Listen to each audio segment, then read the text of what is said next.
Bismillahirrahmanirrahim. Assalamualaikum warahmatullahi wabarakatuh. Alhamdulillah, salatu wassalamu ala rasulillah sayyidina Muhammadin. Rekan-rekan sekalian yang saya hormati, alhamdulillah pada kesempatan siang hari ini kita bertemu lagi untuk kemudian melanjutkan apa yang kita sudah bahas sebelumnya. Hari ini saya bawa beberapa perangkat, nanti kita bisa sama-sama perhatikan. Sekarang saya bawa, bisa dilihat ya. Baik, kita lihat dulu. Ambil, kira ada yang masuk, orang lewat. Baik, kita sudah sampai ke materi yang pertama kemarin terkait dengan pemrograman robotika, yaitu jenis-jenis robot ya. Mungkin update dari materi yang sebelumnya itu sebelum saya upload ke e-learning. Tapi kemarin kita sudah bahas terkait dengan jenis-jenis robot ini ya. Kita coba review sedikit terkait dengan materi sebelumnya. Kita sudah mencoba membahas apa itu robot mobile ya kemarin. Ini contohnya yang sekarang saya bawa di depan ini. Ini robot mobile. Mungkin kalau di semester yang sebelumnya itu ada mahasiswa yang mencoba ini. Jadi ini sudah saya rakit, tetapi programnya kemarin saya serahkan ke mereka. Mereka coba programnya, kemudian dicoba kendalikan menggunakan handphone. Jadi ini ada robot yang sudah lengkap ya, sudah ada chassis, kemudian rodanya, kemudian ada motornya di tengah sini, kemudian kontrolernya sini. Ini ada Bluetooth modul. Ini ini chip biasa ini sebenarnya tapi tidak digunakan. Saya hanya tancapkan di situ karena kemarin tempatnya entah kemana. Ini driver untuk motornya. Kemudian ini baterai satunya ada di sini. Jadi dia pakai dua power. Satu power untuk keperluan ini ya, motornya ini kayak lewat sini, lewat driver relay. Kemudian satu lagi untuk kontrolernya yang untuk ini. Ini dihubungkan ke baterai ini untuk kemudian dia bisa jalan. Ini kebetulan saya copot baterainya. Kita memang belum sampai ke sana materinya terkait dengan memprogram robot yang bisa dikendalikan lewat Bluetooth modul. Tapi insya Allah nanti sampai ke sana. Dan terkait dengan usulan bahan praktikum itu memang belum selesai saya buat. Mudah-mudahan nanti bisa selesai dan segera diajukan ke prodi. Sebenarnya proses pembeliannya tidak terlalu lama ya, paling seminggu nyampe gitu kan barang-barang. Yang penting itu disetujui untuk terkait dengan pendanaannya. Baik, ini adalah robot mobile atau robot yang biasanya kadang juga disebut robot yang berbentuk seperti mobil-mobilan gitu ya. Jadi sebenarnya intinya mobile itu kan bergerak. Kemudian ada juga robot yang manipulator. Ini sebenarnya juga bergerak, cuman bentuknya saja yang tidak bisa berpindah tempat secara secara otonom. Artinya dia kalau misalkan kita lengan robot ini kita pindahkan ke suatu tempat, maka kita tinggal mengangkat ataupun digeser ataupun menggunakan peralatan lain. Tapi kalau si robot mobile ini kan dia bisa entah itu via remote controller, apa misalkan dia bisa bergerak secara otonom programnya, apakah nanti dikendalikan secara wireless misalkan, dan kita nanti. Nah yang ini bisa dikendalikan secara wireless atau tanpa kabel menggunakan robot controller yang ada di Play Store. Jadi ini berbasis Android untuk sistem kendali berbasis Bluetooth-nya. Nah kemudian untuk robot manipulator kemana sudah kita juga contohkan. Saya masih berpikir apakah nanti kita akan merakit robot ini, apakah robot manipulator, apakah robot yang berkaki. Tapi tampaknya mungkin kalau yang lebih hemat itu bisa jadi robot ini ya, atau juga nanti bisa jadi robot manipulator. Tapi kalau robot ini memang secara komponen di laboratorium itu belum juga pernah ada. Termasuk juga robot manipulator. Tapi bisa jadi nanti akan kita usulkan lebih dari satu jenis ya. Mungkin nanti biarlah satu kelompok itu bisa lebih dari 5 orang. Tapi jenis robot yang kita bisa praktekkan tidak hanya robot yang beroda ini, tapi juga lengan itu. Mudah-mudahan seperti itu. Kemudian robot humanoid ini saya kira sudah juga, tapi saya tidak bawa di robot humanoid. Yang saya bawa komponen-komponen robot ini aja. Flying robot kemarin terkait dengan drone, kemudian robot berkaki ada di sebelah tuh. Jadi saya lupa minta bukakan oleh Mas Ade pintu ruang sebelah. Mungkin seharusnya saya bisa bawa ke sini. Sudah terlanjur ditutup lagi. Kemudian robot jaringan kemarin sudah juga kita bahas, Animalia sudah, Cyborg sudah, robot medis sudah. Ya, itu dia, sumbernya ada di situ. Nah, kita akan coba bahas materi berikutnya terkait dengan salah satu robot ya. Kemudian yang kita akan coba bahas komponen dasar membentuk sebuah robot. Nah, sekarang sudah saya bawa di depan sini. Jadi ini robot yang sudah saya rakit, sudah diprogram, kemudian nanti kita bisa kendalikan lewat handphone. Tapi saya tidak bisa tampilkan di sini ya, lupa saya, harusnya saya perlihatkan di sini. Inilah contoh aplikasinya, mungkin nanti saya sambil merekam soalnya, jadi saya tidak bisa tampilkan. Habis ini aja ya nanti ya, insya Allah. Nah, di sebuah robot yang ini contohnya robot mobile ini ya, dia dibentuk dari beberapa komponen dasar ya. Kemudian kita akan coba lihat ada controller ya, atau si pengendalinya sendiri. Ini bisa macam-macam, nanti kita akan bahas spesifik lagi. Jadi kalau kemarin kita membahas terkait dengan jenis robotnya, sekarang kita membahas tentang komponen dasar pembentuk robotnya. Kemudian kita akan lebih spesifik controller yang ada di robot itu apa saja ya. Nah, di robot itu ada yang tadi yang pertama controller yang saya sekarang bawa ini microcontroller dari Arduino apa namanya? Arduino Nano ya. Maaf. Iya, silakan masuk. Nah, ini saya nggak tahu nih namanya. Kita kayaknya harus kenalan ulang ya dari awal lagi ya. Karena sama sekali belum pernah bertemu secara offline. Kalau si Riko dan Ricky, yang hadir dulu Riko apa Ricky? Riko. Yang Riko yang dulu ya. Riko yang mana nih? Riko yang kakak ya. Riko ya. Sana terlalu jauh, sini aja. Justin yang mana namanya Justin? Oh, ini Justin Bieber nih. Hah? Sudah. Yang situ siapa? Yang Adit. Adit siapa namanya? Aditya Pratama. Yang sebelahnya Justin Bieber ini apa? Oh, Sabda ini ya. Yang sekira Sabda Alam ya. Sabda Alam. Baik, tadi saya ulangi ya karena kawan-kawan kita sudah hadir. Jadi kita ulangi dulu ya. Nah, jadi mungkin ada yang sudah melihat video rekaman dari materi sebelumnya itu di channel YouTube saya. Nggak tahu nih si Justin dan kawan-kawan sudah subscribe atau belum, nggak tahu. Ya, sebenarnya saya hanya aja bercanda aja. Jadi maksud saya kalau di subscribe itu kalau kebetulan mungkin ada materi yang saya unggah ke situ kan bisa dilihat. Saya cari-cari mana tadi ya. Nah, ini. Yang kemarin kita bahas tentang yang sekarang tampil di layar itu ya, ada robot mobile dan lain-lain. Tapi sekarang saya bawakan robotnya hari ini terkait dengan robot mobile. Sekarang kita bahas terkait dengan komponen pembentuk robotnya hari ini ya. Kemudian apa saja dasar dari sebuah robot itu untuk bisa dia nanti kita jadikan sebuah peralatan atau kemarin kan si robot itu menurut pengertian dia sebuah mesin yang bisa kita kemudian program untuk dia bisa bertingkah laku seperti yang kita inginkan. Misalkan ini kita program untuk diam saja bisa. Misalkan Sabda ingin ini diam saja bisa. Kemudian Sabda ingin dia maju dalam 1 detik bisa. Kemudian kalau siapa namanya? Adit, mohon maaf Dit, saya kadang-kadang otaknya ini sudah penuh dengan macam-macam hal gitu. Jadi untuk mengingat yang baru beberapa detik yang lalu kadang-kadang juga bermasalah. Tapi alhamdulillah mudah-mudahan Adit, Sabda dan si Justin. Oh iya, Justin Bieber.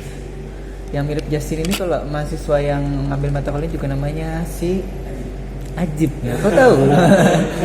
Mirip ya, saudaranya Ajib. Atau Justin dulu di Banjarbaru? Enggak, di sini ya. Justin ini bimbingan PA-nya juga saya ya. Adit bukan ya? Adit siapa dosen PA-nya Adit? Dosennya Bu Siti Abida? Iya. Oh, kok jauh sampai ke Banjarbasin sini? Dulu di Banjarbaru. Oh, udah Banjarbaru, sekarang pindah ke sini. Alhamdulillah. Oke, silakan. Waalaikumsalam. Ini Ilmi dan si Adril. Kenapa mengelompok situ? Berarti saya harus pindahkan kameranya ke sana ya. Maaf, saya pindahkan kameranya ke situ. Karena banyak yang duduk ke situ. Jadi kemarin saya buat rekaman ini dipikir oleh kawan-kawan yang di Banjarbaru, ini kelas hibrid ya, padahal tidak. Saya bilang ini bukan kelas hibrid. Tapi tampak untuk dokumentasi, karena kalau sebelumnya untuk yang online itu kan saya bisa langsung live streamingkan ke YouTube. Kalau sekarang saya live streamingkan itu agak mubazir gitu. Jadi biar aja saya rekam dulu secara manual seperti ini untuk kemudian nanti saya edit dulu kalau ada yang kata-kata yang kurang berkenan gitu kan, saya edit kemudian, atau saya biasanya apa ya, ditindih dengan tit gitu ya, jadi ya seolah-olah jadi kan youtuber kan gitu biasanya. Baik, kalau live streaming itu saya harus menjaga sikap dan lain kayak jaim sekali gitu ya. Tapi kalau sekarang sudah lebih bebas nih. Karena ada Ilmi juga, ada Adril juga yang sudah biasa makan bersama dengan kami kelompok tim robotika di ruang sebelah itu. Jadi saya tidak terlalu. Nah, sekali lagi yang saya bawa sekarang adalah yang main ini siapa Mi kemarin Mi? Ini Rijal ya, Rijal yang main-main ya. Rijal itu kalau lihat sesuatu dia penasaran, langsung tanya Pak programnya apa. Saya perlihatkan programnya, dia install, dia koneksikan langsung main. Jadi si yang sudah pernah main ini si Rijal. Mana dia? Sudah ngambil dia ya? Sudah. Ngambilnya? Rijal. Belum? Ngambil mesin nih? Ngambil lagi? Dia nilainya apa ya? Kayaknya nilainya bagus deh kayaknya. Nggak tahu deh aneh. Yang belum ngambil, Anam mana Anam? Anam sudah ngambil? Kemana lagi Anam? Anam apa ada seminar infonya sebagai pencari. Mantap juga si Anam ya. Ya, jadi sekali lagi ini sudah dicoba oleh si Rijal ya. Jadi saya tidak mengada-ngada bahwa ini sudah jalan. Itu saksinya ada 2 orang di situ. Karena tadi sudah disebutkan. Jadi ya, saya memang tidak punya videonya ya. Mungkin saya lupa taruh di mana. Tapi dulu sempat saya buat juga. Cuman kalau saya mengendalikan lewat handphone ini, saya tidak punya lagi alat untuk mendokumentasikannya. Nah waktu itu nggak tahu sih kawan-kawannya si Ilmi ini sempat mendokumentasikan apa belum ya. Nah di tangan saya tadi ini sebuah robot, ini Arduino Nano. Yang dipakainya Ilmi kemarin di robot itu Arduino apa? Mega ya Mi ya? Nah Arduino Mega itu bentuknya lebih besar dari ini. Mungkin sedikit berapa kalinya ya? Saya tidak bawa nih. Tadi saya lupa, kata saya kawan-kawan nih, harusnya kita langsung saja di situ ya ruangannya, nggak perlu di ruangan sini, langsung saja di situ. Jadi situ kan ada macam-macam, ada arena, ada robot, ada baterai, liponya juga, ada ini Arduino Meganya juga ada di sebelah. Tapi yang saya bawa sekarang itu Arduino Nano. Kalau Arduino Mega mungkin 10 kali lipatnya ini besarnya. Ya kurang lebih 10 kali lipatnya. Yang sekarang ini ada Arduino Dagu atau D9. Mungkin mau dilihat Ricky dan kawan-kawan bisa diambil di sini nih. Anunya ya, microcontrollernya ini. Nanti diambil sini. Ini di depan saya bawa satu box ini.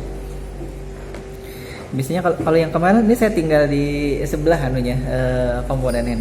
Karena kegiatannya masih belum jalan, jadi di sana itu ada 2 robot, 3 robot gitu. Yang robot berkaki dan lainnya masih ada di rumah. Kemudian nanti kita lihat lagi ya, ini ada komponen controller yang lainnya nih. Tapi kita coba bahas satu-satu dulu yang terkait dengan komponen pengendali atau controller ya. Jadi saya ngerekam di sini dan di sini. Iya, biar ada 2 rekaman. Nanti biar kita punya sudut pengendalian yang lain. Baik, kemudian yang berikutnya, sebuah robot itu bisa dibentuk dengan juga adanya si aktuator.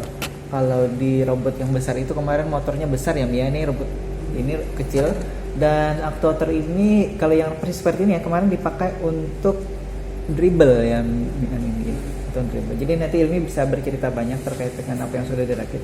Karena mereka sudah rakit jadi barangnya, sudah bisa jalan, sudah bisa dikendalikan dari laptop yang mengendalikan robot itu juga dikendalikan dari laptop yang lain. Nah, jadi sudah panjang sekali urusannya. Waktu itu memang kita belum sempat mengutak-atik terkait dengan image processingnya ya, belum jadi. Jadi image processingnya itu ada di komputer yang mengendalikan robot, Tapi kalau urusan mengirim datanya kemarin belum kencang, belum cepat, itu urusan lain lagi. Yang penting kemarin sudah jalan dulu, sudah bisa wireless ininya, kendalinya. Nanti itu bisa jadi satu penelitian. Makanya saya katakan ke kawan-kawan yang di tim robotika dan juga yang mengambil mata kuliah ini baik di Banjarbaru, Banjarmasin, bahwa peluang untuk meneliti terkait dengan robotika ini banyak sekali. Jadi jangan berpikir kalau penelitian robot itu harus adit ya tadi ya. Adit buat harus jadi seperti ini sampai programnya jadi sampai jalan, enggak.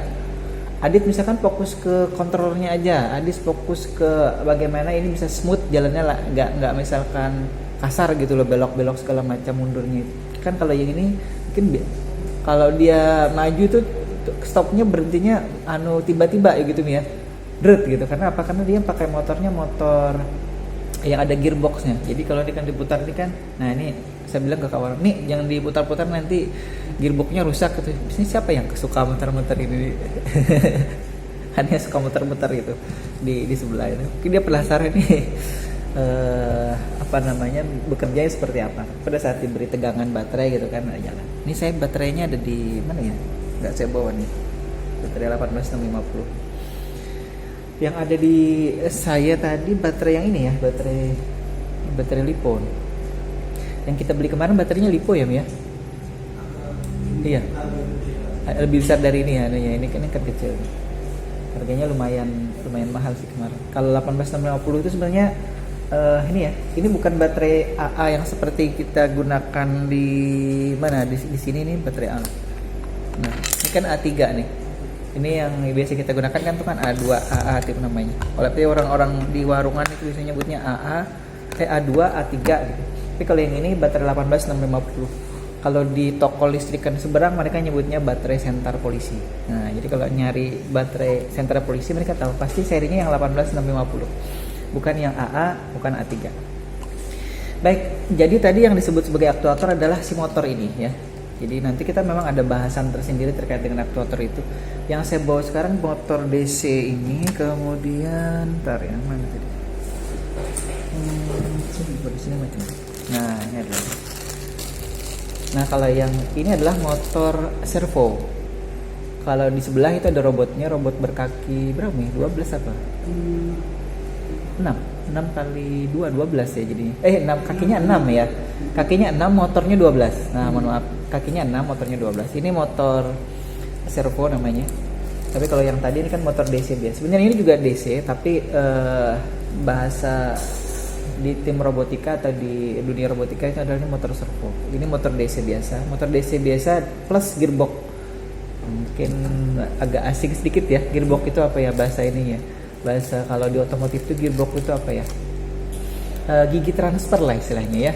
Jadi kalau misalkan Justin punya motornya matic apa manual Justin? Manual ya. Nah, itu dia. Nah, itu contoh yang pas itu. Kalau manual kan gigi 1 nanti dia kan mungkin pakai gear yang kecil ya biasanya ya. Kalau misalkan gigi 2 tuh gearnya agak besar gitu. Kalau yang gigi 4 itu gearnya paling besar biasanya. Tapi kalau misalkan di saat Justin pertama kali ngegas pada saat berhenti ngegas, itu langsung gigi 4 masih aneh jalannya ya kan. Nah, apa namanya? Jalan tapi pelan ya jadinya. Baik. Nah, itu dia. Ini juga sama si motor ini untuk dia bisa jalan dengan kecepatan tertentu, dia juga punya gearbox. Tapi gearboxnya tidak bisa diubah-ubah. Gearboxnya sudah fix gitu loh. Jadi kalau misalkan kita beri tegangan, maka gearbox itu akan kemudian mengonversi dari putaran motor aslinya ke putaran gear yang lain. Mungkin bisa lebih dari 3 gear yang mentransfer dari motor ke sampai dia keluar di sini nih. Nah, ini sebenarnya ada gearboxnya juga di dalamnya. Tapi kalau dibongkar nih kelihatan. Mungkin kapan-kapan nanti di sebelah itu ada nih ya yang motor servo yang rusak-rusak itu ya. Kapan-kapan dibongkar dilihat itu isinya gearboxnya ada berapa biji. Maksudnya dari motor utamanya di dalam sini kemudian sampai ke tuas luar ini. Aduh, namanya apa sih ini namanya? Saya lupa nama ini. Bagian luarnya ini. Pokoknya ini bagian rotornya gitu ya. Rotor itu kan bagian berputar ya. Rotor bagian terluar. Nah, ini motor servo ya. Jadi itu disebut sebagai aktuator. Kemudian ada lagi aktuator yang jenis yang lain itu kalau yang ada di contohnya di ruang sebelah Ini saya bercerita 11 terus. Habis ini nanti minta kuncinya ya dengan Pak siapa namanya?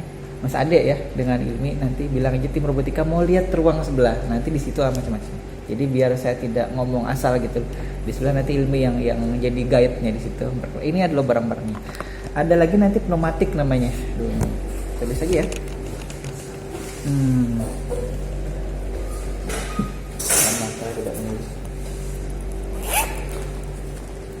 Minta tolong Jesse coba cari pneumatik.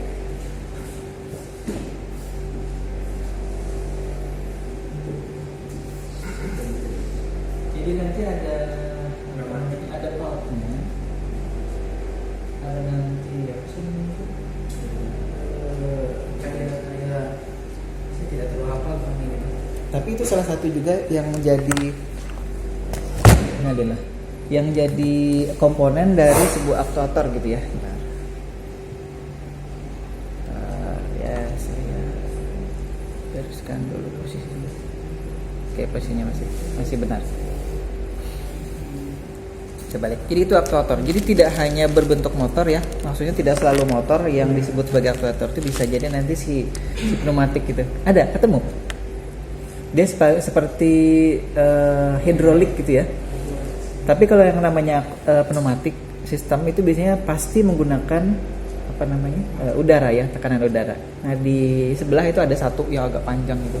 Kemarin kita mau gunakan itu tapi komponen ininya banyak ya. Jadi akhirnya tidak gunakan itu untuk sementara waktu karena dia tidak bisa bergerak langsung diberi tegangan, nggak bisa karena dia perlu udara nanti untuk mendorong dan untuk narik. Mungkin saya tidak, harusnya saya perlihatkan gambarnya di sini. Nanti cari aja di Google ya, Rico dan Vicky.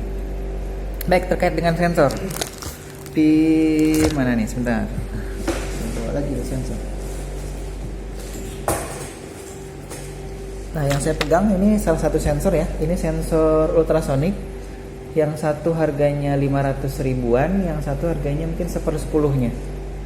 Ini sama-sama sensor ultrasonik. Kalau yang dipakai yang di robot berkakinya si siapa namanya nih? Apip ya?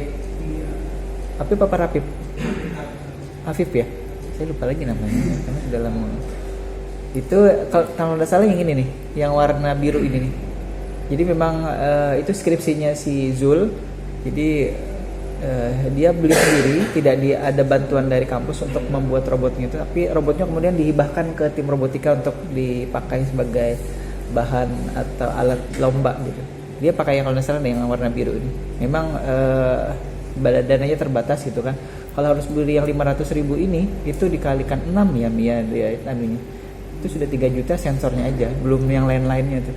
Servonya itu udah 12 kemarin. Harganya 175 atau berapa, hampir 200 ribu saat ini. Jadi bisa dihitung mungkin hampir 10-an juta satu robot kecil gitu ya anunya, apa namanya yang dia buat gitu. Nah, jadi ini sensor ping. Nyebutnya sensor ping. Kalau di mobil itu biasanya dipasang di bagian belakang ya Dit ya, di mundur itu ya. Ada yang hanya berbunyi tit itu kalau misalkan sudah dekat bunyinya itu panjang gitu. Tapi kalau misalkan masih agak 1 meter, 1,5 meter itu dia bunyinya tit gitu ya, tit gitu aja. Tapi kalau sudah tit itu sudah artinya dia sudah kurang dari 1/2 meter. Nah kalau ini kita bisa program dia berbunyi di di jarak berapa, karena yang kita ukur nanti adalah waktu pantul. Jadi ini adalah sensor ultrasonik, tapi nanti kita bahas itu di materi berikutnya aja. Ini nanti boleh dilihat. Jadi meja saya penuh dengan macam-macam ya, dengan peralatan. Baik, kita lanjut dulu. Chassis, kalau yang sekarang ada di meja ini, ada di depan, chasisnya akrilik ya. Kalau bahasa pasaran mungkin ke pasaran mana gitu ya, toko bangunan, mereka nyebutnya mika kaca mika gitu. Ada yang nyebutnya mika kaca, ada yang kaca mika, tapi bahasa resminya ini akrilik. Dijualnya biasanya per lembar seperti triplek ini, tapi kalau kita beli sebesar itu terlalu banyak biasanya. Jadi kita belinya kalau di marketplace itu ada yang 80 kali setengah meter dan 80-40, tergantung mereka yang potong. Tapi kalau saya dulu pas untuk keperluan penelitian itu saya serahkan bahannya yang masih kotak persegi panjang gitu ya ke tukang potong laser. Saya serahkan desainnya, Desainnya saya tidak bikin dengan Corel atau Photoshop, tapi saya bikinnya kita bikinnya di Word aja ya, drill ya, kayak seperti lapangan kemarin ya. Nah saya juga bikin desainnya itu di ini aja di Microsoft Word, kemudian serahkan ke sana, mereka potong.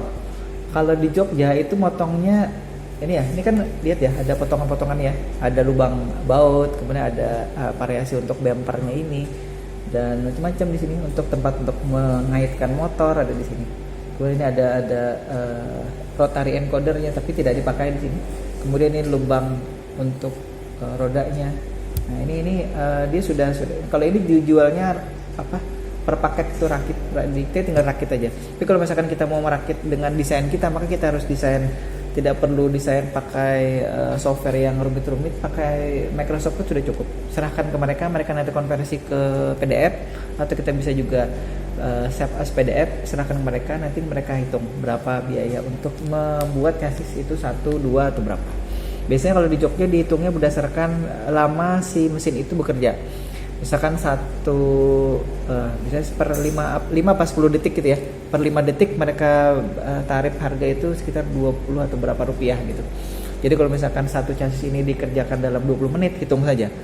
Tapi kalau di sini saya kurang tahu karena belum pernah memotong ini, tapi kawan-kawan yang Banjarbaru kemarin sudah pernah kayaknya memotong akrilik ke sana. Itu chassis ya. Kalau Ilmi dan kawan-kawan kemarin bikinnya dari aluminium ya, Mia. Aluminium hollow istilahnya, itu kotak gitu, persegi panjang, ada 6 meter aluminium itu, kemudian dengan ketebalan tertentu. Kalau yang kemarin kita pakai itu tebalnya bukan tebal, tipis saja ya, nggak terlalu tebal ya. Karena harganya juga lumayan kalau misalkan yang tebal ya. Nah kalau misalkan di rumah punya rak piring, nah seperti rak bahan itulah yang kita pakai juga untuk membuat robot itu dari dulu. Tapi kalau yang sempat oleh kawan-kawan di Banjarbaru buat, itu mereka buatnya dari besi beneran, atau besi kayak ini nih, kayak si kursi kita itu, besi warna hitam-hitam itu, dicat hitam ya oleh mereka yang kemarin itu. Jadi kalau dibawa itu beratnya luar biasa itu. Dan kendalanya mereka kalau waktu itu ya, untuk dengan chassis yang berat itu, motornya juga harus motor yang besar, tapi ternyata mereka pakai motor yang kecil. Dan pada saat di lomba itu ya robotnya diam karena nggak bisa bergerak ya. Pada saat diangkat motornya jalan, pada saat diletakkan motornya diam, robotnya diam. Kenapa? Karena terlalu berat. Nah dengan pertimbangan itulah kemarin kita pakai motor yang cukup besar tapi dengan chassis yang lebih ringan gitu. Akhirnya bisa bergerak, bahkan bisa nabrak orang. Nabrak orang-orang. Iya itu yang kemarin terjadi di makanya lucu. Kemarin itu diuploadnya kemana oleh si yang lucu itu? Masih di dokumentasi ya, nggak ada yang upload ke ini ya, ke YouTube. Ya saya takut juga ngupload ke YouTube nanti ada yang protes ini karena ditabrak oleh si robot. Jadi banyak kejadian yang ini. Jadi nanti kawan-kawan yang mengambil mata kuliah ini itu diundang secara resmi nih oleh kawan-kawan yang sudah tergabung di tim robotika untuk paling tidak melihat gitu ya kalau nanti mereka bekerja. Kalaupun misalkan belum bisa bergabung secara resmi di tim robotikanya itu, ini sekarang kita undang atau kami undang untuk bisa nanti melihat paling tidak apa yang mereka kerjakan. Waktu itu karena memang masih tidak ada kegiatan sama sekali ya Mia. Jadi dari Senin sampai Minggu itu ada di sini nih biasanya. Kemudian dari pagi sampai pagi lagi ada di sini. Ada yang nginep nggak kemarin ya? Ada. Nginep sih nggak ya, tapi sampai tengah malam ya pulangnya. Karena katanya si Meliana itu di kamar mandi situ, Mikey Mouse-nya sering kedap-kedip katanya. Karena kedip-kedip gitu. Jadi ya agak ada yang takut juga untuk menginap di situ. Baik, kemudian sambil kalau ada yang mau ditanyakan diinterupsi saja ya. Kemudian berikutnya lagi komponen elektronika tambahan. Jadi banyak sekali komponen elektronika tambahan yang kita perlukan untuk buat robot ya. Kemudian salah satunya adalah misalkan ini driver ya, Ini driver yang berbasis relay. Kalau yang ini driver untuk menjalankan motor. Jadi motor itu tidak bisa dari microcontroller langsung ke motor, nggak bisa. Kenapa? Keluaran dari microcontroller itu arusnya kecil. Kalau langsung ke motor bukan motornya, IC microcontrollernya yang jebol. Mungkin bisa jalan gitu dikit-dikit, tapi nanti habis itu karena ada arus balik yang Karena kalau motor itu berputar dia kan ada istilahnya induksinya ya, karena kan ini ada magnet segala macam. Nah itu kalau masuk ke microcontroller itu rusak. Karena pengalaman saya dulu, microcontrollernya juga pernah rusak, laptop saya juga pernah rusak gara-gara memprogram robot, kemudian apa namanya, saya lupa mencabut baterai yang ada di apa namanya, di robotnya. Jadi habis seterusnya pada saat kita program, matikan dulu atau putuskan dulu hubungan dia ke baterai. Jadi pada saat dia diprogram itu kan motornya tidak ikut berputar. Jadi kalau ini juga kan saya pisah nih antara power untuk si microcontrollernya dengan power si ininya. Ini pisah nih. Makanya ini ada di atas, nanti powernya si ini kemarin itu saya letakkan di sini. Di bawah sini. Diikat kemudian. Nah, jadi dipisah itu untuk menghindari dari motor masuk ke microcontroller dan bahkan masuk ke laptop pada saat kita program. Jadi ini kita memprogramnya menggunakan mini USB ya, si microcontrollernya. Coba kita lanjut dulu ya. Jadi ada komponen macam-macam, termasuk ini driver, kemudian ini ada lagi. Nah, ini apa namanya, regulator tegangan. Dulu kalau ini harganya saya lupa harganya. Ini 50-an ribu nih kalau tidak salah. Ada yang suka main RC pesawat atau drone atau apa enggak? Adit bisa main RC mobilan? Pernah punya ya? Pernah punya.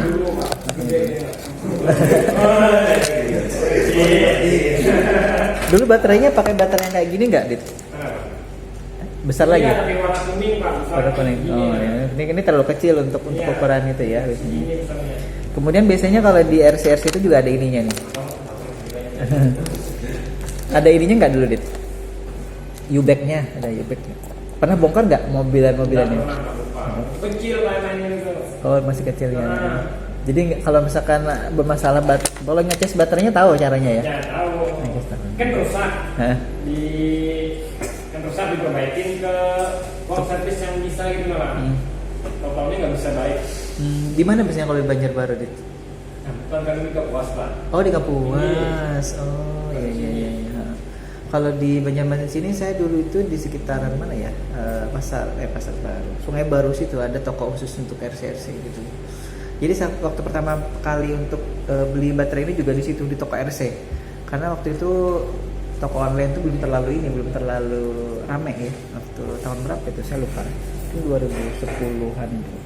Jadi akhirnya belinya di toko RC, harganya cukup mahal dulu, tapi baterainya besar, ini kecil ya. Nah, jadi yang saya pegang ini sekarang ini regulator tegangan. Jadi kita berbicara terkait dengan komponen elektronika tadi itu ya. Nah, ini adalah salah satu komponen tambahan kalau kita membuat robot ya. Jadi kalau ini tidak ada komponen tambahan, karena apa? Karena tegangannya sudah cukup untuk menyuplai motor. Kemudian ini juga dari sini masuk ke apa namanya, ke microcontroller ini sudah ada regulatornya. Jadi regulator yang ini itu salah satunya yang kecil itu ada di dalam microcontrollernya. Nah, maksudnya di dalam modul microcontrollernya, bukan di dalam microcontroller. Sampai situ dulu. Nih, komponen mekanis. Mungkin ada yang lihat kemarin, mungkin Ilmi dan Adril dan kawan-kawan yang lain juga kalau sempat ya. Robot yang dulu tahun 2015 itu kita diminta, maksudnya semua peserta diminta untuk membuat robot yang bisa main bulu tangkis. Karenanya kalau motor itu kan berputar otomatis seperti apa namanya, searah jarum jam atau berputar jarum jam gitu ya, Justin ya. Nggak ada kan motor yang ada sih sebenarnya, tapi mungkin motor servo ini yang dia bisa misalkan diprogram untuk nyerpis gitu anunya. Jadi robotnya itu dipasangi apa namanya nih, raket ya, raket itu. Nah, untuk membuat dia bisa serpis atau bisa backhand atau forehand atau misalkan bahkan bisa nyemes, nah smash itu kan, itu kan banyak tuh macamnya tuh. Jadi kalau satu motor saja untuk semua itu kayaknya sulit gitu kan. Makanya dulu yang menang itu adalah robot dari Uncen, Universitas Nusa Cendana NTT kalau tidak salah. Itu dia bikin robotnya itu raketnya tidak cuma satu, bisa 4 atau 5 itu. Mungkin satu untuk nyerpis, satu untuk backhand, forehand gitu ya. Kemudian satu lagi untuk smash. Tapi kayaknya mungkin nggak sampai nyemes deh. Asal bisa serpis saja udah luar biasa itu anunya robotnya. Tapi saya nggak tahu dulu karena saya kan tidak mendampingi tahun 2015 itu. Waktu itu saya sudah tugas belajar 2014. Jadi 2015 mungkin ada Pak Hugo dan Pak Yadi mungkin ya, atau Pak Hussein yang mendampingi itu. di tim robotikanya Civic Banggar. Kebetulan tempatnya tidak jauh di Poliban, makanya tidak ada biaya yang kawan-kawan Banjarmasin keluarkan waktu itu. Nah, maksud saya tadi hubungannya dengan komponen mekanis, maka kita perlu komponen mekanik yang lain terkait dengan bagaimana membuat gerakan robot itu bisa menyerpace. Jadi ada satu gerakan mekanis yang bisa melepas bola, karena kalau servis itu kan bolanya nggak boleh dipegang kan, bolanya harus dilepas dari tangan kemudian dipukul gitu dengan dengan si raketnya. Nah, itu juga dengan robot syaratnya sama persis dengan aturannya. Apa kalau bola itu kan FIFA, kalau bulu tangkis itu apa deh sendiri?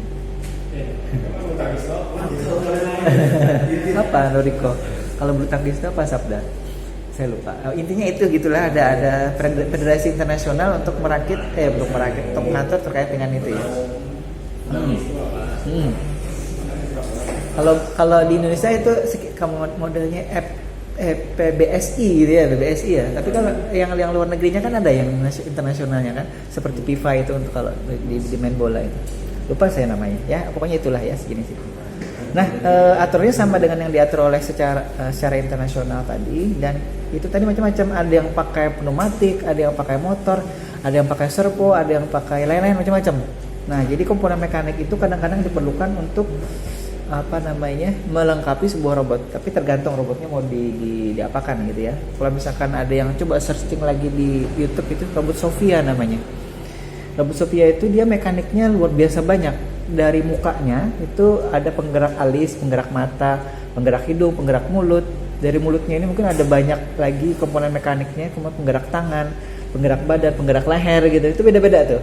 Mungkin bisa lebih dari 100 penggerak yang dipasangi di situ, dari motor mini, mikro gitu ya, sampai, karena kalau di alis ini kan mungkin ada motor mikronya gitu ya yang bergeraknya. Jadi dia ekspresif sekali. Dia bisa diajak berbicara di situ. Coba aja nanti habis ini ya, atau sambil sekarang boleh dicari robot Sophia gitu.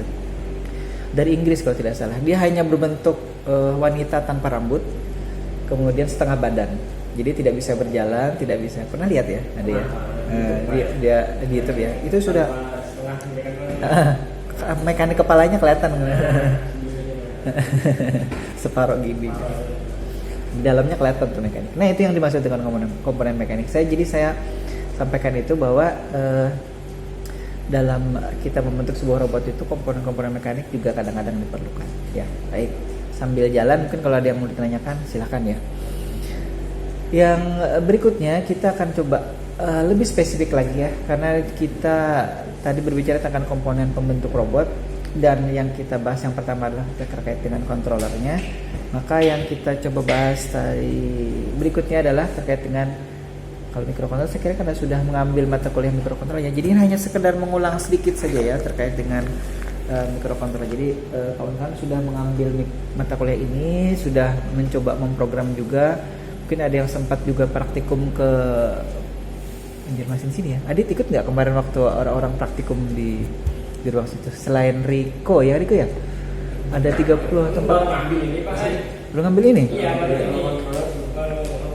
mikrokontroller ini sudah kan? Sudah. Berarti kemarin kelas online aja ya, nggak ini? Nah, itu yang jadi masalah. Kemarin itu sempat ada yang praktikum ke sini. Jadi mereka, saya berikan modulnya itu ada berapa modul kemarin ya? Nah, itu dia. Baik, kita ulang lagi sedikit ya. Mikrokontroller itu intinya lebih kecil dari prosesor. Ada yang pernah ngerakit PC nggak? Ada pernah rakit PC? Sabda? Riko pernah rakit PC? Dulu sering ya? Memang hobinya ngerakit PC atau pernah jualan? Oh, lomba. Waktu di SMK biasanya ya? Nah, ini anak SMK nih. Ilmi anak SMK juga ya?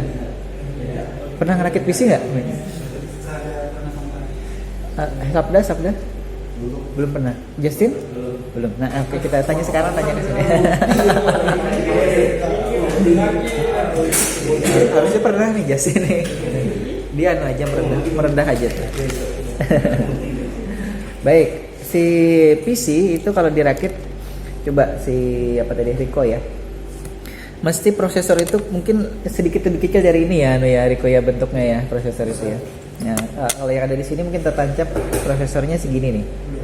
Nah, kecil lagi kan. Tapi kalau yang ada di sini sekarang si mikrokontroller itu jauh lebih kecil, mungkin hanya sepupunya si Justin ini, seujung kuku kelingkingnya Justin yang ini. Kan sudah ya. Nah, ini microcontroller ya. Maksud saya sekarang kita lihat. Ini sedikit di pengertian yang dari sumber ini ya. Itu ada sedikit kontradiktif, tapi kenyataannya memang seperti itu. Yang pertama, microcontroller itu katanya lebih kecil dari si mikroprosesor ya. Padahal di sini microcontroller itu ada mikroprosesor di dalamnya. Jadi agak lucu ya. Tapi memang yang kita bandingkan misalkan seperti AMD apa Intel yang dirakit Riko? Ganti-ganti, macam-macam ya. Lomba itu berarti cepet-cepetan ngerakit sampai jadi ya. Sama buat jaringan peer-to-peer, Pak. Peer-to-peer, berarti ada 2 yang dirakit ya berarti ya. Oh, macam-macam. Nah, kalau si ciri khasnya si Intel tuh biasanya yang pipih gitu ya anunya ya, prosesornya. Ini saya tidak punya contohnya nih. Harusnya saya bawa. Saya kayaknya punya dulu prosesor yang rusak gitu. Kemudian kalau mikrokontroller tadi jauh lebih kecil.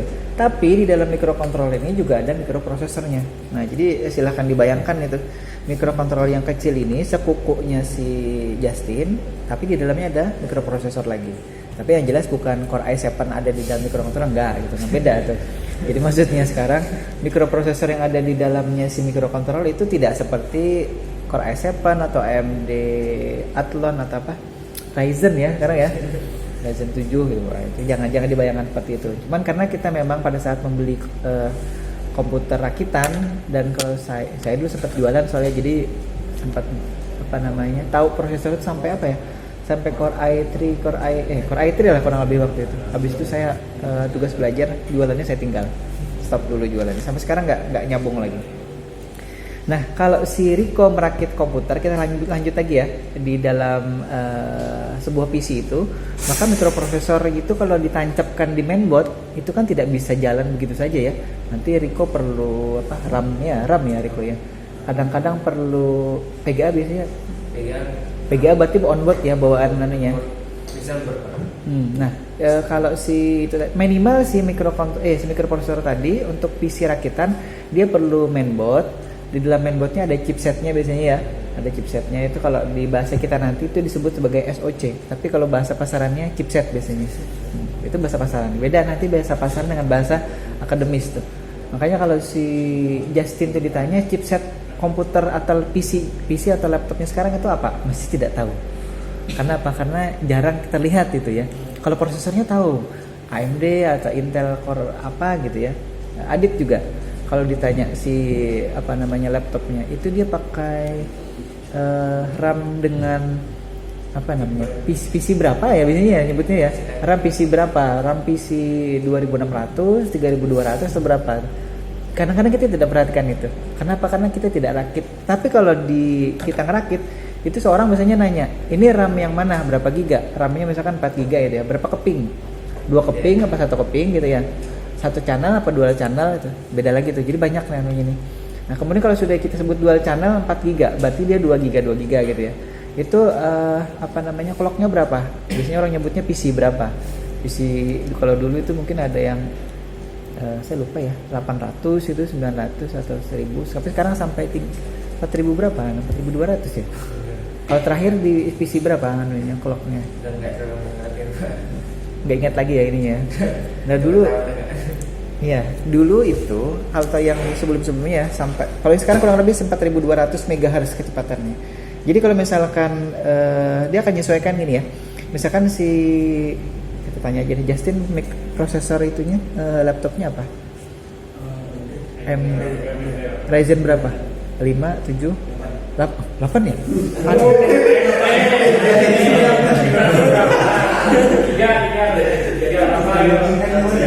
Ryzen 3? Oh iya. Berarti saya yang ketinggalan. Dia pura-pura aja tuh. Nah, ya. Ryzen 3 ya. Ryzen 3 itu berarti setara dengan Core i3 ya ya. Kurang lebih Core i3. Karena ada Ryzen 5, Ryzen 7 setara dengan Core i7 gitu. Ada juga Ryzen 9 sebenarnya. Itu sama dengan setara dengan Core i9 lah istilahnya ya. Tapi sekarang jarang gitu. Bukan jarang, maksudnya jarang dipakai karena kalau misalkan beli laptop yang Core i9 dan atau tadi AMD Ryzen 9 itu harganya selangit itu, bisa di atas 20 atau 30 juta itu ya. Kelasnya saya nggak sanggup itu beli segitu. Maksudnya tidak worth it lah dengan kondisi sekarang gitu. Cukuplah dengan Core i5 gitu, sudah lumayan. Nah, jadi tadi kalau si mikroprosesor dijalankan begitu saja tanpa ada komponen tambahan, dia tidak bisa jalan. Itu sebenarnya intinya di situ tadi. Tapi muternya sampai ke laptopnya si Justin dulu tadi. Tapi kalau si microcontroller sekali lagi dia sudah ada mikroprosesornya, RAM-nya, ROM-nya, ADC dan lain-lain. Makanya pada saat kita jalankan ini, kita program, dia bisa jalan langsung. Jadi kita hubungkan saja nih pin ini ke, misalkan ya, ini dia terhubung ke Bluetooth, dia terhubung ke ini nih, ke driver motor sini, dia sudah bisa langsung jalan gitu tanpa harus kita tancapkan RAM-nya berapa, ROM-nya berapa. Karena di dalamnya sudah ada ROM-nya, di dalamnya sudah ada RAM-nya, bahkan ada ADC-nya, ada I/O port-nya juga lengkap di situ. Itu namanya microcontroller ya. Nah, ini contohnya nih. Yang kita pakai itu sebenarnya bukan ATmega 32 ya, tapi 328 yang ada di sini. Jadi kebetulan yang saya tampilkan di sini dan yang gratisan di Canva, ini saya buat template-nya pakai Canva ya. Tahu ya Canva ya? Adit Rico ya. Adril yang tahu Canva. Canva tahu ya Adril ya? Nah, jadi kalau orang-orang desain biasanya tahu Canva. Kenapa? Dia gratis. Tapi ada juga yang sebagian yang berbayar ya, ya. Tapi caranya gini biasanya saya. Tapi memang biasanya ada watermarknya gitu ya, Canva gitu. Walaupun ada watermark tapi masih kita bisa pakai, di screenshot aja. Di screenshot. Apa bahasa itu? Di snip ya, di snip. Baik, yang tampil sekarang di situ adalah si microcontroller yang tipe 32 ATmega 32U ya. Tapi kalau yang kita pakai di sini itu ATmega 328. Kalau yang Ilmi dan kawan-kawan kemarin pakai itu ATmega 2560 kalau tidak salah ya. Iya. Saya lupa juga nih serinya. Pokoknya ATmega 25 berapa, 2560 kalau tidak salah. Kalau salah nanti mohon maaf ya, mohon dikoreksi nanti. Nah, jadi beda. Dia agak besar, kemudian dia punya port banyak karena kita perlu untuk macam-macam, untuk kendalikan motor, untuk kendalikan apa namanya ini, motor dribble ya kemarin, untuk kendalikan apa lagi? Penendang bola. Nah, jadi kalau ini kemarin nggak cukup dan nggak cukup cepat untuk kemudian bisa digunakan untuk mengendalikan banyak hal gitu ya. Belum lagi nanti dia perlu menerima data dari laptop untuk dia bergerak gitu. Nah, itu kemarin kita pertimbangannya kenapa harus menggunakan Arduino Mega yang di dalamnya ada microcontroller ATmega 2560. Yang ini 328, yang tampil di layar 32 saja. Nah, itu bedanya dia. Nah, sumbernya ada di situ. Sudah saya sebutkan. Kalau yang jadi background ini, wah ini kabur ya. Nah, kita minta lagi aja nih ke kampus, mudah-mudahan bisa diganti. Sudah bintik-bintik seperti apa ya? Seperti kotor. Enggak tahu ya kotor apa. Iya, di lab gitu ya. Sudah di sini. Terus sudah lumennya sudah berkurang juga ya. Ya gitulah. Di belakang ini ada backgroundnya. Ini yang sudah saya copoti ini. Nah, ini yang saya copoti ini adalah yang ada di situ, tapi nggak kelihatan di situ. Nanti aja ya slide-nya mungkin bisa dilihat di situ. Mana lagi nih? Ada juga nih modul ini. Saya copot-copotin. Rodanya saya tidak bawa. Kayaknya tidak berada di dalam box ini. Boxnya di sini macam-macam. Ada kabel program juga. Ini dari driver motor. Dulu driver motor ini nanti kita berbicara lebih spesifik ya, driver motor. Ini driver motor yang berbasis chip, yang ini berbasis relay ya, relay. Kalau kita pasang yang ini, itu kita tidak perlu mendengar bunyi ceklak-ceklik. Kalau yang pakai ini kan nanti kan maju ceklak gitu. Kalau dimundur ceklik gitu. Kalau dia belok kanan nanti ceklak-ceklik lah, bahasa kaminya itu. Kalau ini nggak perlu, nanti nggak ada suaranya. Ya kita perintah belok kanan, belok kiri. Ini kemarin kita pakai untuk motor dribble ya, ini motor dribble kalau nggak salah. Jadi robotnya itu diprogram untuk bisa mendribble bola. Jadi kemarin itu kita pakai ini, jadi tidak ada ceklak-ceklik. Kemarin itu sempat dicoba pakai modul relay, bermasalah. Bermasalahnya apa? Bermasalahnya karena si motornya itu besar. Pada saat dia mendapat perintah dari laptop itu agak kurang smooth itu ininya jalannya. Akhirnya nggak jadi kita pakai. Kita pakai yang ini. Dulu saya beli ini harganya 300.000 satunya. Sekarang itu 117 kalau nggak salah kemarin. Sudah sepertiganya lah harganya ya. Dulu saya belinya 300 berapa? 300 ribuan. Mahal. Seperti halnya si sensor ini. Tapi scale sensor ini kayaknya masih 500 ribuan harganya, mungkin paling murah 400 ribu satu sensor ini. Tapi kecuali yang beli yang KW tadi ya, mana tadi? Nah ini nih, ini murah nih, mungkin dapat 25 sampai 50 ribu lah harganya ya.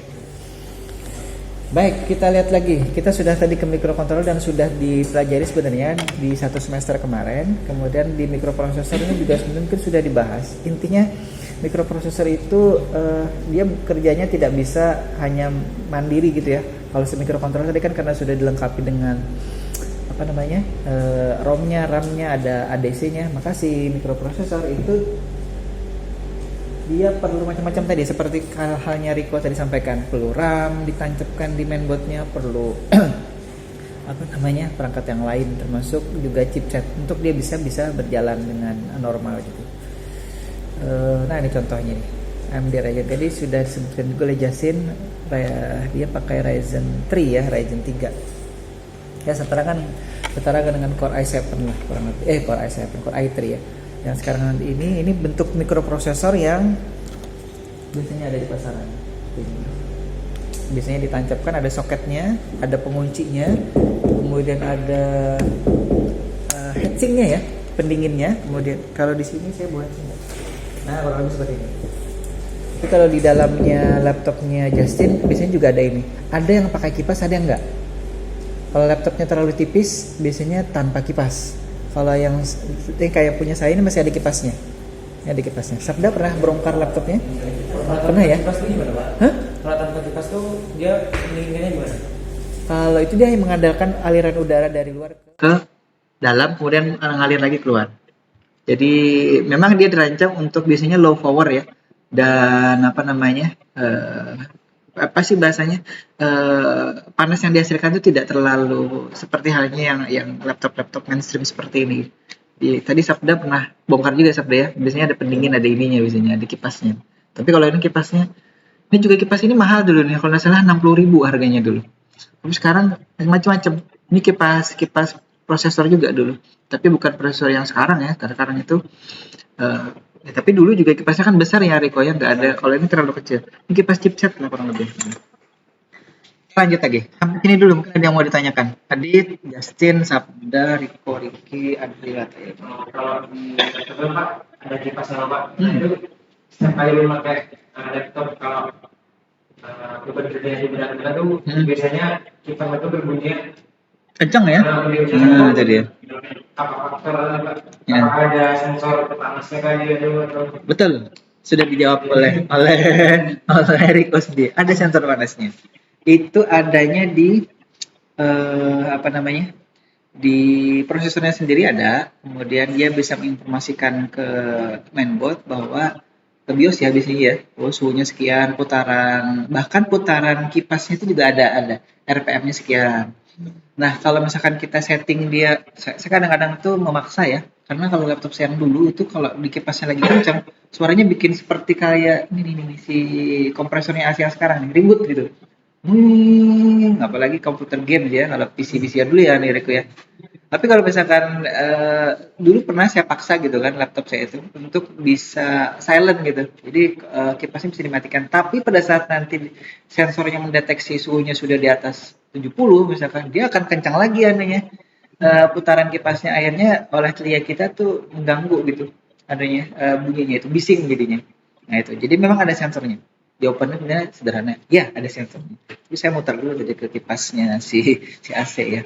Begitulah kira-kira. Ada lagi yang lain. Intinya kalau di apa namanya di sensornya itu kalau udah selalu namanya ada NTC, ada PTC ini. Sambil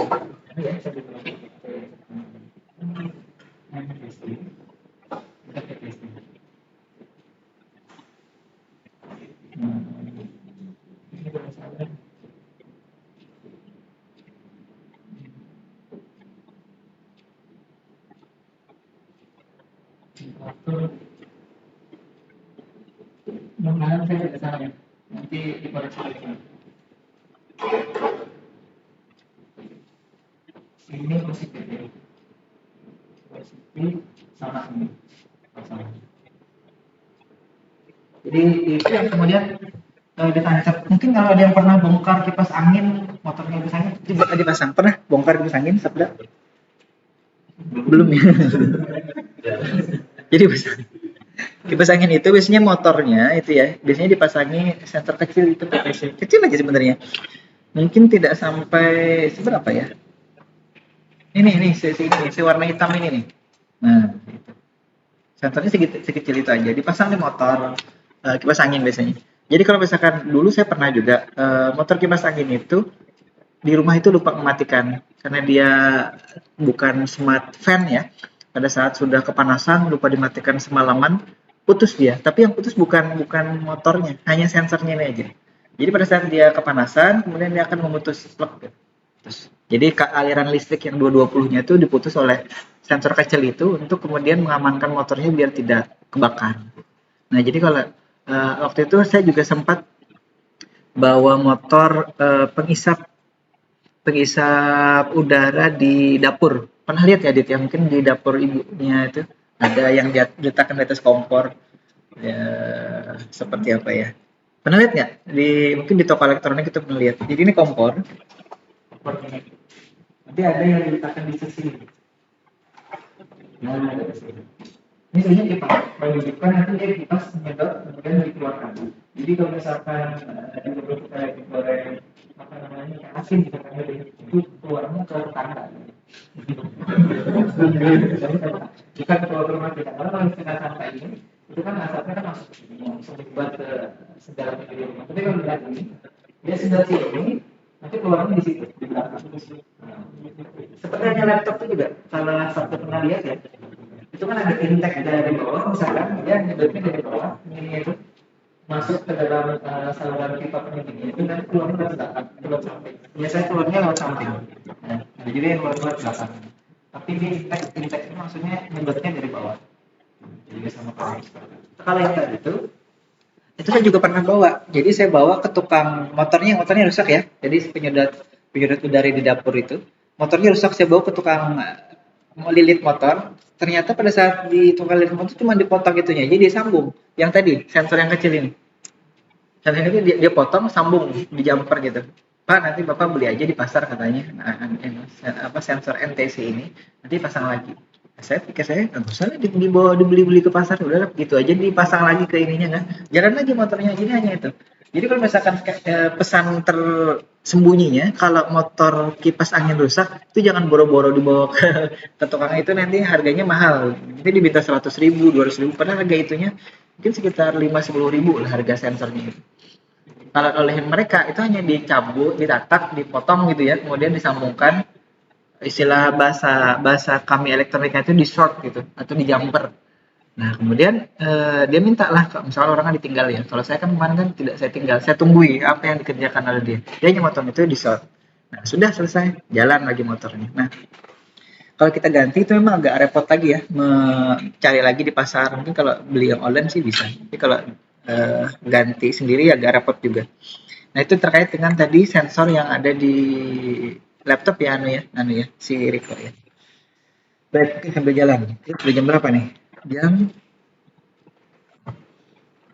12.08. Waktu kita masih kurang lebih 28 menit. Tapi biasanya habis ini ada ajan ya.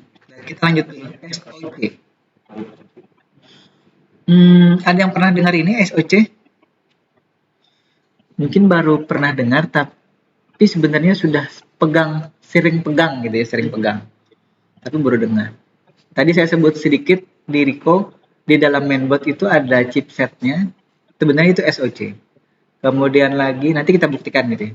Kemudian di dalam handphonenya Adit, Justin, Sabda, dan semuanya, termasuk handphone yang saya pegang ini, ada SOC-nya. Nah, itu belum lagi nih tanya Adit nanti, Justin, itu si laptop handphonemu pakai SOC apa? Snapdragon ya, Snapdragon apa, versi 8, versi 7, versi 5, versi 6. Iya, Snapdragon luar biasa nih dia. Atau apa biasanya lagi ya, Cortex ya apa namanya, saya tidak hafal ini. Tapi yang memang populer itu Snapdragon. Tapi kalau si eh, si Apple dia pakai chipsetnya beda lagi ya SoC-nya ya, bukan Snapdragon ya. Si anu apa? Bionic ya. Bionic berapa terbaru sekarang? Baru keluar. iPhone 14 itu ya, Bionic 14 katanya. Nah, jadi sekali lagi yang ada di genggaman kita itu adalah sebenarnya sebuah SoC. Jadi yang ada di apa namanya? Apa sih namanya orang nyebutnya? Gadget ya, gadget kita itu SoC itu. Kenapa disebut SoC? Coba kita lihat. Nah ini. Coba sekarang kita lihat SoC itu full system. Kalau sekarang saya tanya Riko, karena Riko yang pernah ngerakit komputer. Kalau ngerakit komputer biasanya nyeting BIOS juga ya Riko ya? Kadang sering Kadang dibiarkan default gitu ya. Kalau yang di kalau yang disetting biasanya apanya di BIOS-nya? yang pertama Tanggal ya. Oke. Berarti ada yang disetting gitu kan. Artinya gini, kalau misalkan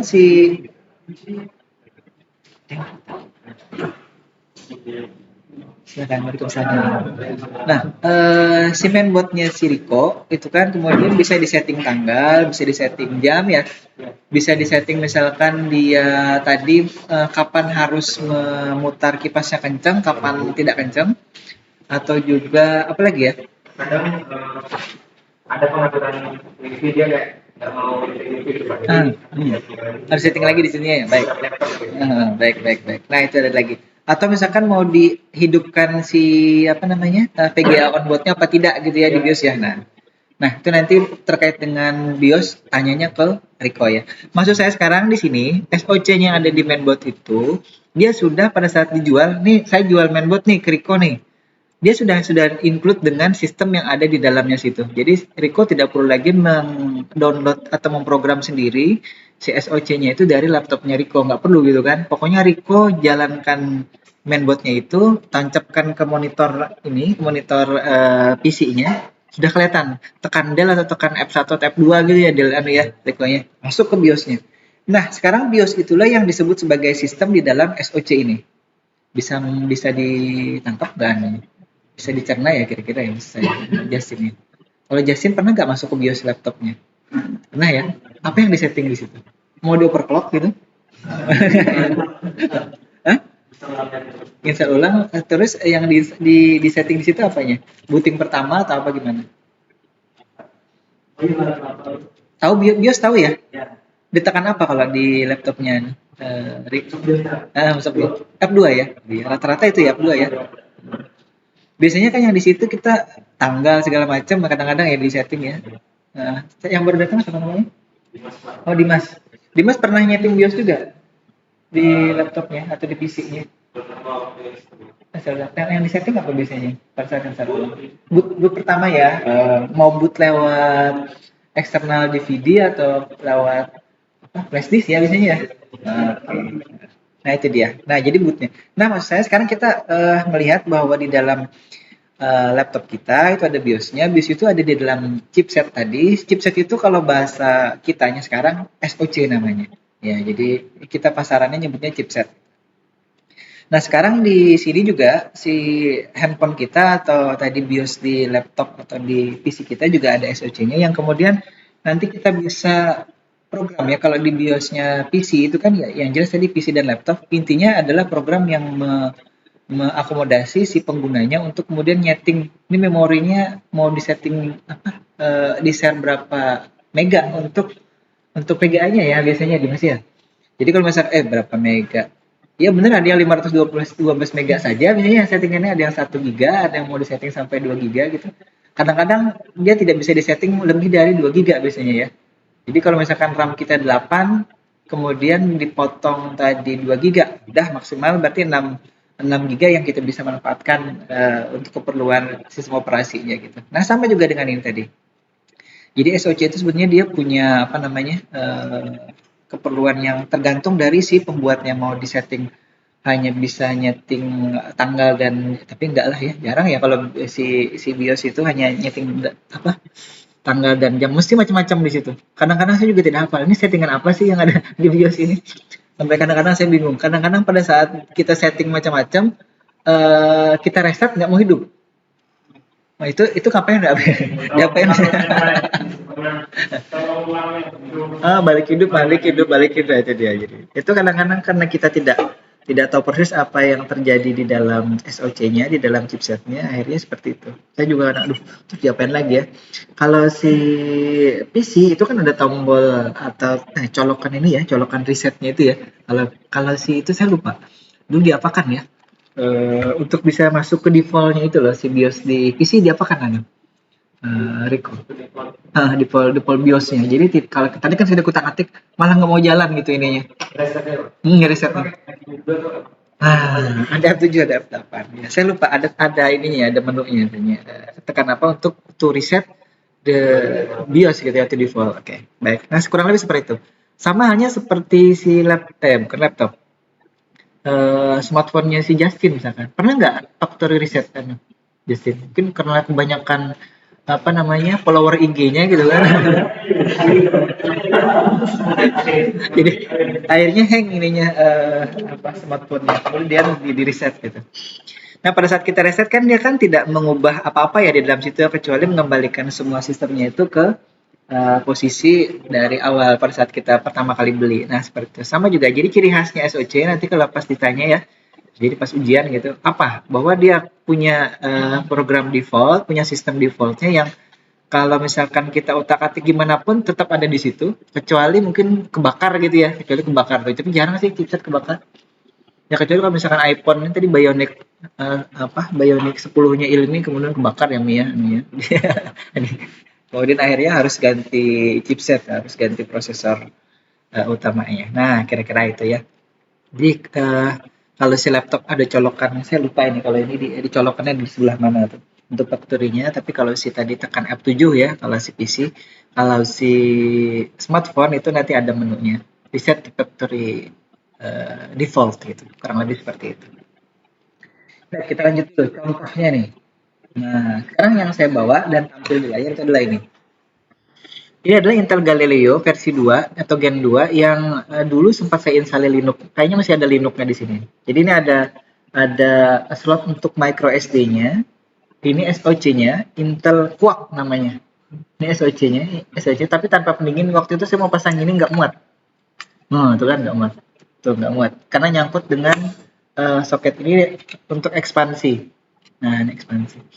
Ini adalah SOC ya, SOC board yang bisa diprogram menggunakan Arduino. Jadi lucu ya, katanya ya. Dulu Intel ini memang luar biasa dia. Dia bisa jalan under Linux. Jadi sistem operasinya bisa dua. Satu lagi di SOC-nya ini bisa diinstalli dengan atau diprogram dengan menggunakan Arduino. Jadi kalau ditancap di Arduino IDE ya di PC atau di laptop kita, kemudian nanti kita masuk sana, ada pilihannya.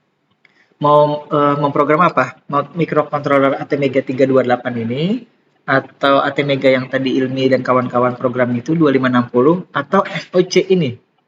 Jadi ada pilihannya untuk memprogram juga SOC yang bawaannya Intel Galileo Gen 2 ini. Nah, ini di sini. Jadi ini kita bisa program di situ. Dia sudah RAM-nya sudah cukup besar.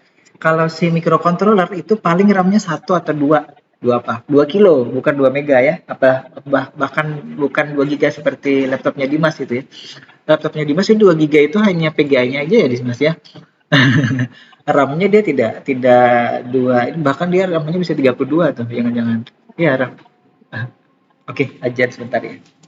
Sambil jalan. Jadi ini SOC. Mungkin nanti kalau mau dilihat boleh. Kemudian yang di Smith Menyer baru ini belum pernah ada yang membuat penelitian dan menggunakan ini. Kita sudah tawarin dari sudah cukup lama tuh, mungkin angkatan 2000 berapa ya? 2012, 10 tahunan yang lalu mungkin. Saya tawari ini. Tapi memang maksud saya misalkan untuk mengendalikan apa itu menggunakan ini itu belum ada. Karena kalau misalkan mengendalikan pintu bendungan menggunakan Arduino itu kan sudah banyak tuh. Tapi kalau mengendalikan pintu bendungan dengan menggunakan ini Intel Galileo itu belum pernah ada. Nah, jadi masih terbuka lebar. Nanti kalau misalkan mau penelitian terkait dengan ini ya untuk pengendali nanti saya bisa pinjamkan ini. Tidak perlu beli, pinjam aja. Karena kalau beli lumayan mahal ini harganya.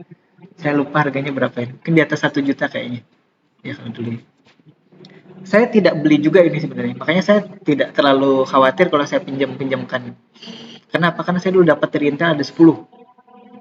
Jadi waktu pengajuan untuk hibah dari Intelnya itu kita ngajukan ngisi data segala macam gitu ya.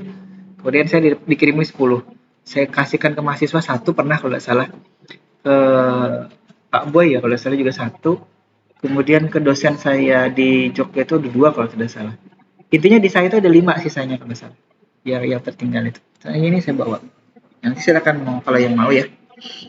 Baik, karena sudah azan, mungkin nanti kita lanjutkan lagi ya. Ini terkait dengan FPGA. Sebentar ya, kita ada. Kalau ada yang ditanyakan bisa sambil boleh.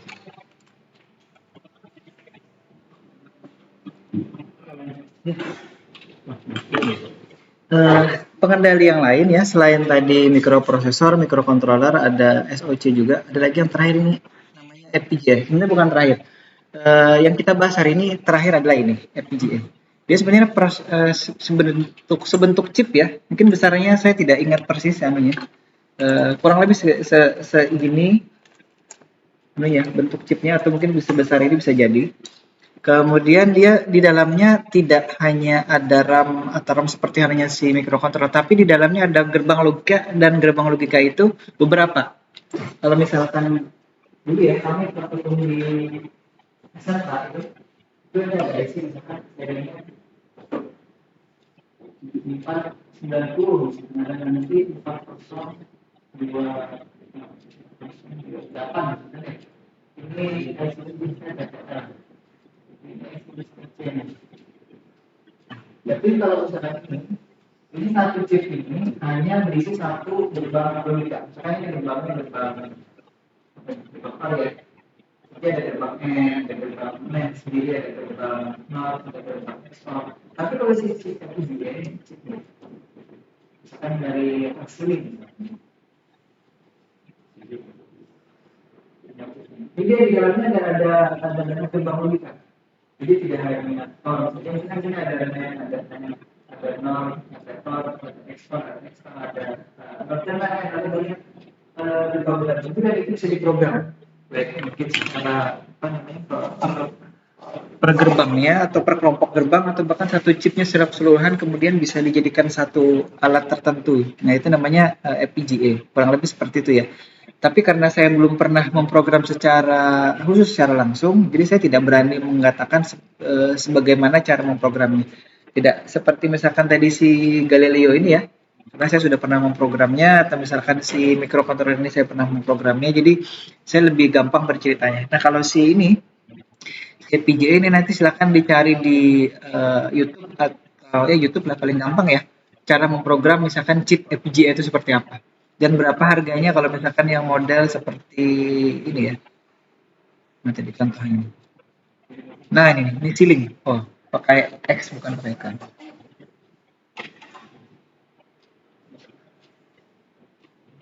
Nah, nanti kalau misalkan ada waktu coba dicari chip atau IC ceiling itu fungsinya ada gerbang apa saja, berapa banyak gerbangnya. Nanti coba kita diskusikan sama-sama ya kalau sudah ketemu nanti.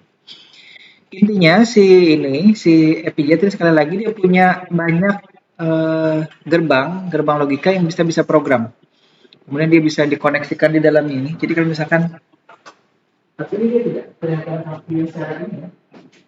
Misalkan saya ingin membuat gerbang ini ada ekspornya, saya sambungkan dengan hardware ini. Kemudian saya sambung lagi misalkan masuk ke ekspor ini. Ini ada 3, outputnya 1, output ini input ini.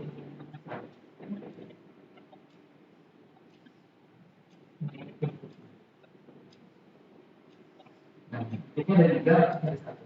Jadi saya kalau bikin seperti ini dengan IC ini di program tidak menggunakan kabel, jadi saya tidak pasang kabel sini enggak.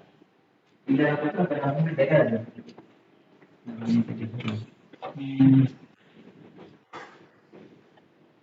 jadi hardware disebutkan dengan ini. Jadi bahasa itu yang digunakan. Kalau kita memprogram microcontroller kita kan pakai bahasa C ya.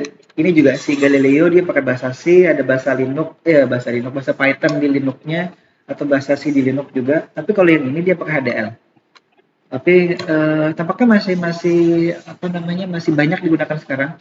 Bahkan kalau di dosen saya waktu di UGM kemarin itu beliau spesifikasinya adalah urusan FPGA ini. Kalau di UGM itu tanya FPGA pasti beliau gitu tandanya, expertnya gitu. Nah, kurang lebih seperti saya belum sempat belajar ini karena memang waktu saya penelitian terakhir itu di 2014 sampai 2019 ya. Itu saya tidak menggunakan ini. Saya sudah menggunakan Raspberry. Mana ya ini coba ya. Kita lanjut dulu ya sini. Nah, kontrol yang lainnya lah. Saya sudah menggunakan Raspberry, kemudian ada juga saya sudah mencoba pakai ini. Untuk mengolah citra itu tidak kuat pakai Raspberry, tidak kuat pakai ini, pakai Intel Galileo. Saya sudah install, kemudian saya lapor ke pembimbing, Pak, ternyata tidak kuat pakai Intel Galileo. Pakai Raspberry beliau sudah tahu itu pasti nggak kuat. Kemudian kalau pakai Odroid itu spesialis dari orang-orang UI. Jadi orang-orang UGM nggak mau ngikut-ngikut jadi mereka itu ada juga ya, ada gengsi juga gitu. Jadi kalau misalkan si UI dia pakai Android, UGM nggak mau pakai Android, nggak mau ngikut-ngikut dia, pakai yang lain. Jadi saya tidak disarankan untuk pakai Android dan disarankan pakai Raspberry karena beliau sudah tahu Raspberry itu kayaknya nggak kuat. Kemudian saya coba dulu pakai Galileo, ternyata nggak kuat juga, lapar lagi. Habis itu beliau berkesimpulan, udah kamu kembali ke laptop aja. Kembali ke laptop, artinya controller yang kamu gunakan itu pakai laptop. Jangan mencoba yang lain lagi. Udah simpan aja katanya punyamu yang lain. Saya suruh simpan ini. Makanya ini sudah cukup lama di saya dan saya tidak gunakan ini untuk keperluan penelitian saya. Nah, Raspberry dan di kita itu kita bukan di kita saja, mungkin di seluruh dunia, di semua kampus atau di semua penghobi atau penggiat elektronika gitu ya dan robotika itu kebanyakan kita menggunakan Arduino ini. Kenapa? Karena dia open source, gratis, programnya diunduh dari websitenya, kemudian banyak contoh-contoh di luar sana, tutorialnya juga banyak. Tapi kalau misalkan Android bisa jadi lebih sedikit.